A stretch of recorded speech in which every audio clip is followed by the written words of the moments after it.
بسم اللہ الرحمن الرحیم۔ السلام علیکم ورحمۃ اللہ وبرکاتہ۔ میں باقی خبروں پہ تو بات کروں گا، جو ڈیولپمنٹس ہو رہی ہیں اس پہ بھی بات کروں گا، لیکن آج کچھ ایسا بھی ہوا ہے جس نے دنیا کو حیران کر کے رکھ دیا ہے۔ ایک ویب سائٹ پوسٹ ہوتی ہے سرکاری طور پہ، امریکہ سے، وائٹ ہاؤس سے سرکاری طور پہ ایک ویب سائٹ پوسٹ ہوتی ہے aliens.gov، اور پوری دنیا سمجھتی ہے کہ واقعی ہی امریکہ میں خلائی مخلوق دیکھی گئی ہے اور اس کے حوالے سے کچھ راز افشاں کیے جا رہے ہیں۔ یہ ویب سائٹ بتاتی ہے، بلکہ میں آپ کو یہ ویڈیو دکھاتا ہوں کہ اس کا جب آپ جائیں اس ویب سائٹ پہ تو آپ کو کیا نظر آتا ہے۔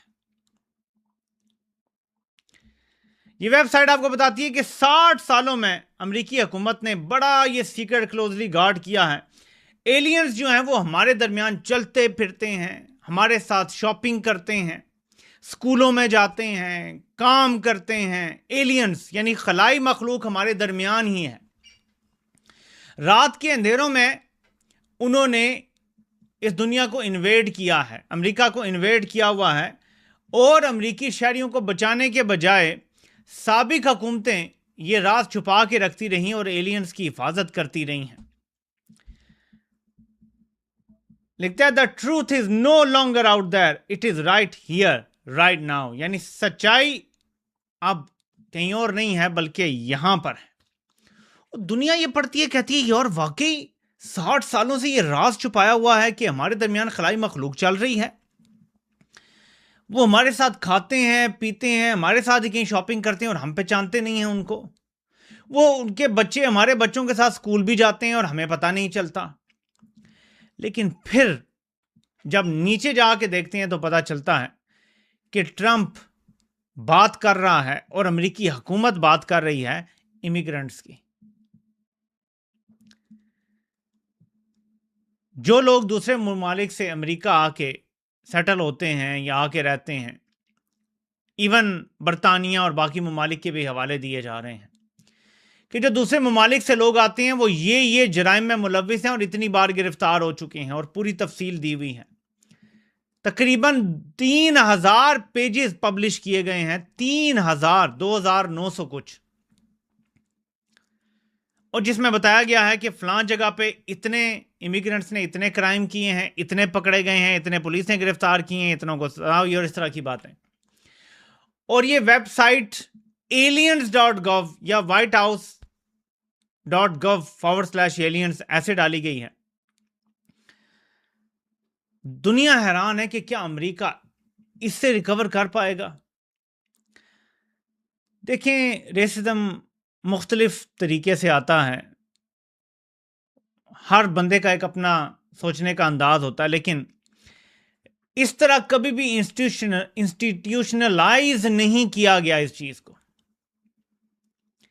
کہ ہم اعلیٰ و عرفہ ہیں اور جو دوسرے ممالک سے آتے ہیں وہ کوئی خلائی مخلوق ہیں، وہ انسان کہنے کے بھی لائق نہیں ہیں، یعنی یہ امیگرنٹس کو انسان سمجھنے کے لیے بھی تیار نہیں ہیں۔ میں پھر تھوڑا سا سوچ میں پڑ گیا کہ یہ کیا ہو رہا ہے۔ میں برطانیہ کے حالات پہ غور کر رہا، یورپ کے کچھ اور ممالک کے حالات پہ غور کر رہا کہ یہ کیا ہو رہا ہے۔ 2016 میں جن قوتوں نے بریگزٹ کے حق میں کیمپین کی وہ سب پرو نیتنیاہو۔ مجھے ایک سوال کا جواب مل گیا، انتہائی دائیں بازو کے لوگ سب پرو نیتنیاہو، سب مسلمانوں کے خلاف کھل کے بول رہے ہیں کہ ہم مسلمانوں سے نفرت کرتے ہیں۔ جب یہ کہتے ہیں نا امیگرنٹس، تو زیادہ ان کا مسلمانوں کا ہوتا ہے، دوسرے نمبر پہ باقی قوموں کی بات ہوتی ہے۔ تو اس ٹائم یہ ہوا، اس کے بعد برطانیہ کی معیشت سنبھل نہیں سکی، آج تک سنبھل نہیں سکی۔ یہ جو کہتے تھے کہ ہمیں یورپی یونین کا حصہ ہوتے ہوئے اتنے ارب ڈالر دینا پڑتا ہے، بل آتا ہے، اب یہ ہر سال اس سے زیادہ نقصان کروا رہے ہیں۔ اور جو بریگزٹ کے حق میں کھڑی قوتیں تھیں، آج وہ اپنی نئی پارٹیز بنا کے اور انجوائے کر رہے ہیں دوبارہ سے۔ یہ حال امریکہ کا ہو رہا ہے، امریکہ کو اندر سے کھوکھلا کیا جا رہا ہے۔ اگر آپ غور کریں، کبھی ایک جنگ میں اس کو دھکیلا جاتا ہے، کبھی دوسری میں، کبھی تیسری میں، کبھی چوتھی میں، اور یہ اینڈلیس وارز ہیں۔ اس نے امریکی معیشت کو کھوکھلا کر دیا ہے اندر سے، اور اب امریکی معاشرے کو کھوکھلا کیا جا رہا ہے۔ انتہائی دائیں بازو کی سوچ پروان چڑھائی جا رہی ہے، برطانیہ میں بھی اس کو بائی دا وے پروموٹ کیا جا رہا ہے، اور امریکہ میں بھی اس کو پروموٹ کیا جا رہا ہے، جو ایک خطرناک سوچ ہے، جو ڈیوائیڈ کرنے والی سوچ ہے۔ لیکن اس سے کیا ہوتا ہے؟ اس سے لوگوں کا تو نقصان ہوتا ہے، آپس میں ممالک اندر سے کمزور ہو جاتے ہیں۔ جیسے پاکستان کو اندر سے کمزور کیا جا رہا ہے، ایٹمی قوت ہے نا، کسی وقت کوئی ایسا حکمران آ جائے جو تگڑا ہو، کھڑا ہو جائے، تو اس کو اندر سے کمزور کرو۔ تو اپنا ایک خاص بندہ یہاں انسٹال کیا گیا، اور پھر ایسی تباہی ہے کہ ہمارے سامنے ہے۔ آپ ایسے نظر دوڑائیں دنیا کے ممالک میں، آپ کو پتہ چلے گا کہ ایک پلانڈ کیمپین نظر آتی ہے دنیا کے ممالک کو اندر سے کمزور کرنے کی۔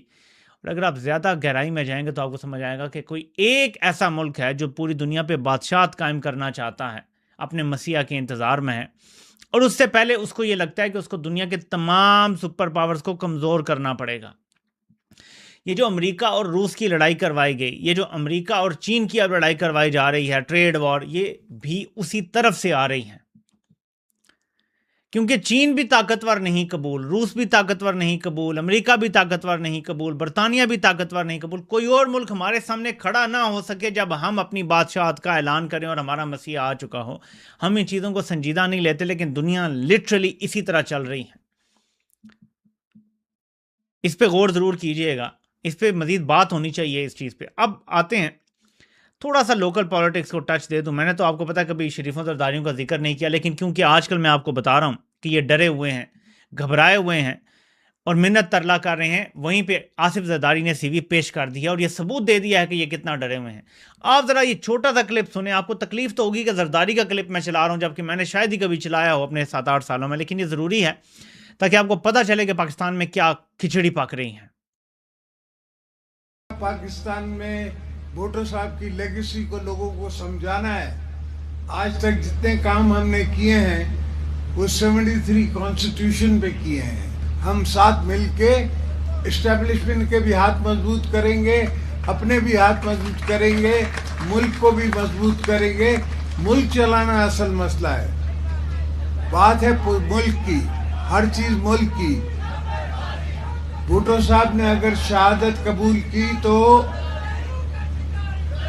ملک کے لیے، اگر بی بی صاحبہ نے شہادت قبول کی، اگر مرتضیٰ بھٹو نے شہادت قبول کی، شاہ نواز بھٹو نے شہادت قبول کی، تو پاکستان کے لیے۔ اس لیے میں نے کہا کہ پاکستان کھپے، اس لیے کہ اگر پاکستان ہے تو ہم سب ہیں۔ اور آج کل تو زمانہ اتنا ماڈرن آ گیا ہے کہ آپ کو اپنے فون پہ نظر آ رہا ہے کہ انڈیا میں کیا ہو رہا ہے، حالانکہ وہاں ان خبروں پہ بینڈ ہے۔ جو مسلمانوں کے ساتھ وہاں زیادتیاں ہو رہی ہیں وہ اخباروں میں نہیں آتی، وہ ٹی وی پہ نہیں آتی، پر ہمیں پتہ ہے۔ ہاں جی، بھٹو نے بھی پاکستان کے لیے شہادت قبول کی، بے نظیر نے بھی پاکستان کے لیے شہادت قبول کی، مرتضیٰ نے بھی کی، شاہ نواز نے، سب نے پاکستان کے لیے شہادت قبول کی۔ پتہ ہے بیانیہ کیا ہے؟ یہ کسی نے نا ای میل سوشل میڈیا پہ ڈالا ہوا ہے، ایک صحافی کا، ڈاکٹر عبد القدیر خان کے حوالے سے جو سٹوری ہے اس پر وہ لکھتا ہے کہ the first time I met with these Americans, all of them toward the party line and refused to accept that a deal with done to clear Musharraf, landing the blame squarely on yourself and your inner circle for the trade in knowledge and components etc۔ وہ یہ کہتا ہے، یہ doctor عبد خان کو ای میل کر رہا ہے کہ یہ ایک ڈیل ہوئی تھی مشرف اور اس کے سارے ساتھیوں کو، مطلب فوج ہی کرتی ہے نا سب کچھ پاکستان میں، ان کو بچانے کے لیے کہ اے کیو خان سارا بلیم اپنے اوپر لے لے گا، ذمہ داری ساری اپنے اوپر لے لے گا کہ میں نے ایٹمی راز بیچنے کی کوشش کی۔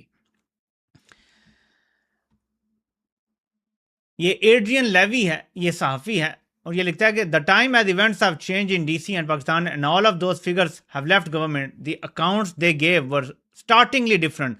All of them agreed that a deal was struck which sought to criminalize your actions along with a concerted campaign to create the impression that everything you had done was done for profit and to serve some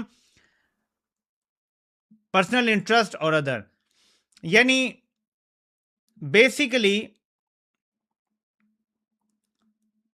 جو بات ہم blue کرتے تھے اور آپ کو اس plate form سے بھی بتاتے رہے کہ اے کیو خان نے ریاست کا الزام اپنے اوپر لیا۔ اب آپ نے سارے بیانی کو سمجھنے میں آپ کو پھر سمجھاتا ہوں آگے۔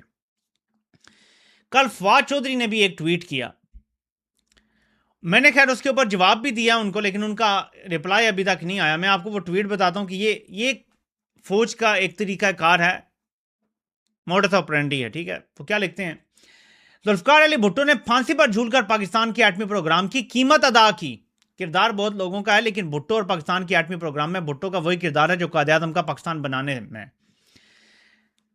بیانیہ سمجھے ذرا، یہ فوجی بیانیہ ہے کہ ذوالفقار علی بھٹو نے پھانسی پر جھول کر پاکستان کے ایٹمی پروگرام کی قیمت ادا کی. کیا تب بھی بیانیہ یہ تھا کہ ایٹمی پروگرام بھٹو کا برین چائلڈ تھا، ہم نے اسے مار دیا اور ہمارا کوئی ارادہ نہیں ہے، اور ایٹمی پروگرام بنانے اور چلانے کی قیمت بھٹو نے پھانسی پہ چڑھ کے ادا کی؟ اور فوج ہی آپ سے ایکسپیکٹ کرتی ہے کہ سیاستدانوں کو ہم بلی کا بکرا بناتے رہیں گے، انہیں مارتے رہیں گے؟ سوچیں، ڈاکٹر اے کیو خان کو بھی تو یہی بتایا گیا تھا نا کہ ریاست کے مفادات میں آپ قبول کر لیں کہ میں نے اپنے ذاتی مفادات کے لیے یہ کیا تھا، پیسے کے لالچ میں کیا تھا، اس سے ریاست بچ جائے گی ورنہ ہم پہ سینکشنز لگ جائیں گے. انہوں نے قبول کر لیا، اور وہ اسی دکھ سے مرے کہ ان کے ساتھ سلوک کیسا کیا گیا کہ انہوں نے قبول کر لیا تھا. کم از کم ان کو نارمل زندگی تو جینے دیتے. جب عمران خان کو نکالا گیا تو جرنیلوں کا پھر موڈس آپرینڈی وہی تھا کہ جی امریکہ سے آ گیا ہے کہ آپ نے روس کے ساتھ تعلقات قائم کرنے کی کوشش کی ہے اور غلط وقت میں کی ہے. آپ نے ایبسولوٹلی ناٹ بولا ہے، آپ اڈے دینے کے لیے تیار نہیں ہیں. افغانستان جنگ میں امریکہ کی شکست پہ آپ نے کہا جی کہ لوگوں نے ذہنی غلامی کی زنجیریں توڑ دی ہیں، امریکہ آپ کو معاف کرنے کے لیے تیار نہیں ہے. تو ریاست کا مفاد اس میں ہے کہ آپ کو نکال دیں. میں اب یہ جرنیلوں کا بیانیہ بتا رہا ہوں، یہ نہیں کہ عمران خان سے انہوں نے یہ کہا، یہ ان کا بیانیہ ہے. تو آپ کو نکالنا ضروری ہے. سب سے پہلے پاکستان کا نعرہ ہوتا ہے کبھی ان کا، اور کبھی ہوتا ہے پاکستان ہمیشہ زندہ باد، پاکستان پہلے ہے. کیا یہ بیانیہ بنایا جا رہا ہے؟ اور کیا آصف زرداری بھی یہ بیانیہ بیچ رہا ہے کہ بینظیر کا مرنا بھی ضروری تھا ریاست کے لیے؟ کیا یہ بیانیہ بیچا جا رہا ہے کہ مرتضیٰ بھٹو کا بھی مرنا ضروری تھا ریاست کے لیے، شاہ نواز کا بھی مرنا ریاست کے لیے ضروری تھا؟ یعنی بھٹو بھی جرنیلوں کو بچانے کے لیے پھانسی چڑھ گیا، ورنہ جرنیلوں کو بھی ٹانگ دیا جاتا کہ تم ایٹمی پروگرام کدھر بنا رہے ہو اور ایٹمی پروگرام رول بیک ہو جائے. یعنی سوال تو کوئی کرے، دنیا کا کون سا ایسا ملک ہے جو اپنے وزرائے اعظموں کو پھانسی چڑھا دیتا ہے تاکہ ہمارا کوئی نظام چلتا رہے؟ ایسے چلتے ہیں ملک؟ یہ بیانیہ بیچو گے تم لوگ؟ کوئی عقل ہوتی ہے، کوئی شرم ہوتی ہے، کوئی حیا ہوتی ہے؟ کب تک مارتے رہو گے اپنے وزرائے اعظموں کو؟ اس لیے عمران خان سے یہی امید تھی ان کو، کیونکہ یہ فوج کی سوچ ہے کہ ہم جو کرتے ہیں وہ ہم زیادہ مفاد جانتے ہیں ملک کا، ہمیں پتہ ہے ہم کیا کر رہے ہیں. یہ ان کے دماغ میں ایک خناس بھرا ہوا ہے. تو ہم جب کسی کو نکال دیتے ہیں اس کو چپ کر کے بیٹھ جانا چاہیے، صحیح وقت آنے پہ پھر دیکھا جائے گا. عمران خان نے کہا میں ایک دن کے لیے چپ نہیں بیٹھوں گا، یہ غلامی کی زنجیریں توڑنی ہیں ہم نے. اچھا یہ تو ہے، لیکن آصف زرداری نے ساتھ ہی کہہ دیا کہ ہم اسٹیبلشمنٹ کی حد مضبوط کریں گے. ان ادر ورڈز 28ویں مانگیں 29ویں مانگیں ہم سب کرنے کے لیے تیار ہیں، یعنی سرنڈر کر دیا. میں نے آپ سے بتایا تھا نا ڈرے ہوئے ہیں دونوں. یہ وہ لوگ ہیں جو پہلے کہتے تھے 18ویں ترمیم ہمارا اٹوٹ انگ ہے، ہماری ریڈ لائن ہے، ہم نہیں یہ کرنے دیں گے کسی کو تبدیلی. 10 سال اس پہ پالیٹکس کرتے رہے. عمران خان کے دور میں بھی اس پہ لگے رہے کہ جس دار ایک تو حامد میر جیسے جو دو منہ والے سانپ ہیں وہ بھی لگے رہے جو 18ویں ترمیم کسی کو رول بیک نہیں کریں گے. اب آپ دیکھنا اس کے منہ سے چین تک نہیں نکلے گی جب یہ رول بیک ہوگی، آپ سمجھ جائیں گے کہ پیچھے کیا تھا. تو آصف زرداری اور شریف جو ہیں وہ پوری طرح لیٹ چکے ہیں اور ہر چیز کرنے کے لیے تیار ہیں، ہر ترمیم کرنے کے لیے تیار ہیں. صرف ایک چیز مانگ رہے ہیں کہ جہاں پنا ہمیں بھی اپنے ساتھ لے لے کی طرح لٹکائے رکھیں، بس خود نہ سارا کنٹرول کریں، ہمیں لٹکائے رکھیں. ہم کون سا آپ کے راستے کی کوئی رکاوٹ ہے؟ ہم تو آپ کے ساتھی ہیں، آپ کو کور فراہم کر رہے ہیں. تو اب یہ عرضی ڈال دی ہے زرداری نے، اور پالش میں شہباز کو بھی پیچھے چھوڑ دیا ہے. پہلی بار یہ ہے کہ ایک صدر کہہ رہا ہے ہم اسٹیبلشمنٹ، یہ نہیں کہہ رہا کہ ہم اپنی فوج کو مضبوط کریں گے، جو کہ ایک قانونی طریقہ. اسٹیبلشمنٹ کیا ہے بھائی؟ Is he talking about the establishment division? کس کی بات کر رہا ہے؟ اسٹیبلشمنٹ کیا ہے؟ یہ کوئی ادارہ ہے؟ آئین میں لکھا ہوا ہے کہیں؟ لیکن کہتا ہے ہم اپنی اسٹیبلشمنٹ کو مضبوط کریں گے. صدر ہے پاکستان کا. ہماری بدقسمتی دیکھیں کہ پاکستان کا صدر یہ ہے، وزیر اعظم شہباز ہے اور فوج کا سربراہ عاصم منیر ہے. یہ اس سے زیادہ بدقسمتی پاکستان کی ہو سکتی ہے کبھی؟ اینی اچھا ایک طرف تو یہ صورتحال ہے جو آپ کے سامنے میں نے رکھ دی کہ عرضی ڈال دی ہے، یہ آپ تیار ہیں سب کرنے کے لیے. لیکن وہاں پہ ایران اور امریکہ کی ڈیل کے حوالے سے میں آپ کو اب اپڈیٹ کر دیتا ہوں کہ ایران امریکہ ڈیل کہاں تک پہنچی ہے. ایران العربیہ انگلش کہتا ہے کہ یورینیم چین کو ٹرانسفر کرنے کے لیے تیار ہو گیا ہے، لیکن اس وعدے کے ساتھ کہ چین کبھی بھی یہ یورینیم امریکہ کے حوالے نہیں کرے گا. یعنی ایران صرف اس ملک کو دینے کے لیے تیار ہوگا جو ملک کبھی بھی یہ یورینیم امریکہ کے حوالے نہیں کرے گا. لیکن اس سے بھی بڑی چیز ایک اور ہے. العربیہ انگلش یہ دعویٰ کرتا ہے کہ ایران نے یہ اگری کر لیا ہے کہ انٹرنیشنل مانیٹرنگ کی جائے گی اس کی تمام نیوکلیئر فیسلٹیز کی.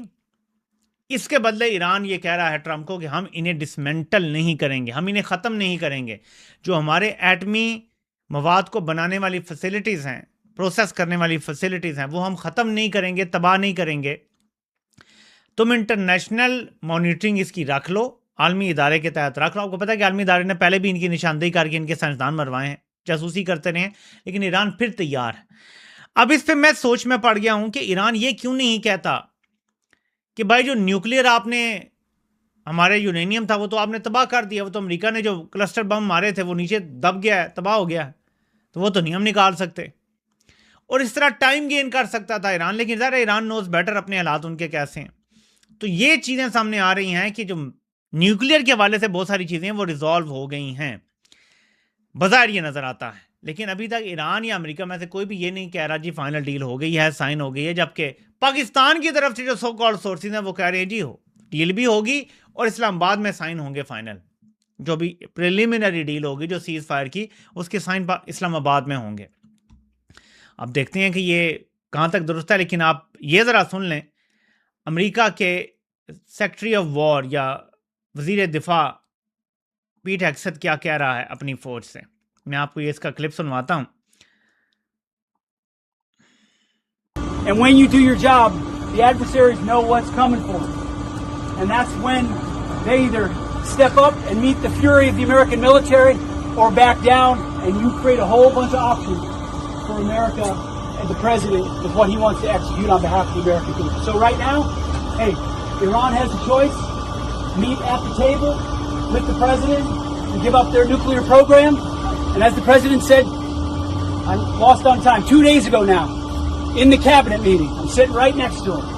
He looks in the camera and says, well, Iran can either do it the right way, with a deal across the table, or they can deal with my guy on the left. That happened to be me. But it's not me, it's you guys. It's all you. It's what you're ready to do. It's what the کہہ رہے ہیں ہم table پہ بیٹھے ہوئے ہیں ایران کے ساتھ, لیکن اگر نہیں ہوتی بات تو پھر ٹرمپ نے میری طرف اشارہ کر کے کہا تھا کہ this man will get the job done. وہ کہتا ہے وہ میری طرف اشارہ نہیں کر رہا, وہ آپ کی طرف کر رہا ہے. فوجیوں کو بتا رہا ہے کہ پھر آپ کو یہ سب کرنا ہوگا, یعنی ایران کی مکمل تباہی بربادی کرنی ہوگی اگر یہ ڈیل نہیں ہوتی ابھی. ایک طرف پاؤں پڑے ہوئے ہیں اور لٹرلی امریکہ پاؤں پڑا ہوا ہے ایران کے. لوگ کہیں گے آپ کیسی بات کریں, وہ سپر پاور ہے, وہ اپنی باتیں منوا رہا ہے. سپر پاور ہوتا تو طاقت سے کرواتا سب کچھ. بار بار ایران ریجیکٹ کرتا ہے ڈیل, یہ پھر لے کے جاتے ہیں پوائنٹس, وہ پھر ریجیکٹ کرتے ہیں, یہ پھر لے کے جاتے ہیں پوائنٹس. اگر سپر پاور جیت رہی ہوتی, سپر پاور کا پلڑا بھاری ہوتا, تو یہ کہتے ہیں نا پہلی بار ریجیکٹ کرنے پہ ہم بمباری شروع کر رہے ہیں, کریں نا, ہمت ہے تو نہیں کر سکتے. ایران نے ان کو چاروں شانے چت کر دیا ہے خطے میں, اور پورے خطے میں اپنی چودراہٹ قائم کر دی ہے. اب کوئی عرب ملک بھی ایران کو آنکھیں نہیں دکھا سکے گا فار اے فورسیبل فیوچر. تو فیوچر ایک ہی طرف ہے کہ سب کو ایران کا اتحادی بننا پڑے گا.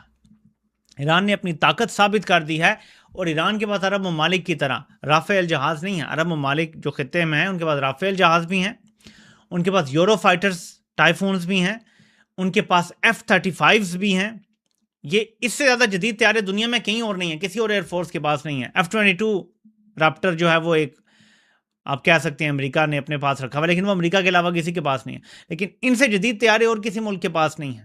عرب ممالک کے پاس جدید ترین ایئر فورس. ایران نے ایئر فورس کے بغیر امریکہ کو چاروں شانے چت کر دیا اپنے ملک میں, اور ثابت کیا ہے کہ ایران واقعی پرانی سویلائزیشن ہے جس کو ایسے ختم کرنا آپ کے بس کی بات نہیں ہے. یہ پرشین امپائر کے جو ہے وہ اصل حقدار لوگ ہیں. اینی وے, تو میرے پاکستانیوں ایک چیز میں ویسے اپنے ویڈیو کے توسط سے کہنا چاہتا ہوں, بہت کم لوگ اس پہ بات کرتے ہیں کہ اب AI کا زمانہ ہے, اس کو ڈسمس مت کریں بلکہ اس کے ساتھ جینا سیکھیں, کیونکہ آگے یہی ہونے جا رہا ہے ہر جگہ. میں آپ کو ایک بات بتاتا ہوں کہ ایک ایسی ہالی ووڈ کی فلم جو ٹاپ لیول کی ہوتی ہے اس کو بنانے میں 2 سے 3 سال لگ جاتے ہیں سم ٹائمز, لیکن اب AI کی مدد سے ہالی ووڈ سٹینڈرڈ کی مووی بنائی گئی ہے اور چند دنوں میں بنائی گئی ہے. ہالی ووڈ کی مووی بنانے میں hundreds of millions of dollar, some times billion بھی کراس ہو جاتا ہے, خرچہ آتا ہے. یہ مووی جو ہالی ووڈ سٹینڈرڈ کی مووی بنائی گئی ہے صرف $500,000 میں بنائی گئی ہے کمپیوٹ کاسٹ میں. میں آپ کو یہ اس لیے بتا رہا ہوں کہ دنیا بدل رہی ہے. آپ خود بھی اگر آپ نوجوان ہیں, مڈل ایجڈ ہیں, یا اپنے بچوں کو اس فیلڈ کو سیکھنے کا ضرور کہیں, اس میں سب کو ڈالیں. یہ میرا آپ کو مشورہ ہے, کیونکہ دنیا اب اسی طرح چلے گی. دنیا اب اے آئی کے ساتھ چلے گی, اے آئی کے ساتھ جائے گی. اے آئی ہی آگے جو آپریٹ کر سکیں گے, جو انڈرسٹینڈ کر سکیں گے اس کو, اس کے ڈائنامکس کو, انہیں جابس بھی ملیں گی. ورنہ باقی لوگ جنہیں کچھ سمجھ نہیں ہوگی, ان کو جاب مارکیٹ میں بھی بڑی مشکل درپیش آئے گی, ان کو کاروبار کرنے میں بھی بڑی مشکل درپیش آئے گی. تو یہ میرا مشورہ ہے آپ سب لوگوں کو کہ اے آئی کے استعمال کو سب لوگ سیکھیں, اپنے بچوں کو سکھائیں. ڈاکٹر عارف الوی اگر 70 سال پلس کی ایج میں سیکھ سکتے ہیں تو میرے خیال میں کوئی عمر بھی زیادہ نہیں ہے, سب سیکھ سکتے ہیں. سب اس کے ساتھ جینے کی عادت ڈالیں.